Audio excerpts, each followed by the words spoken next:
Guys, hello! Nandito na naman po tayo sa aking kusina challenge. Nagluluto po ako ngayon ng chicken adobo. Filipino style lang po siya. Tsaka madali lang po siyang gawin. Una, pinalambot ko muna kasi yung manok kasi may paa kasi siya. Tsaka paborito to ng mga mahilig magtagay ba yung pulutan. Tapos, ipapahibas ko siya.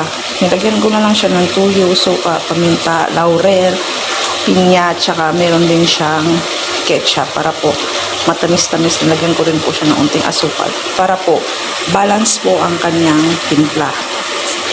Bye-bye guys, mabango na siya. Tsaka super lambot. Ayan, pahibas na siya. Papahibasin lang natin po siya guys para po sarap kayo na may, hindi kasi ako kumakain ng may paha.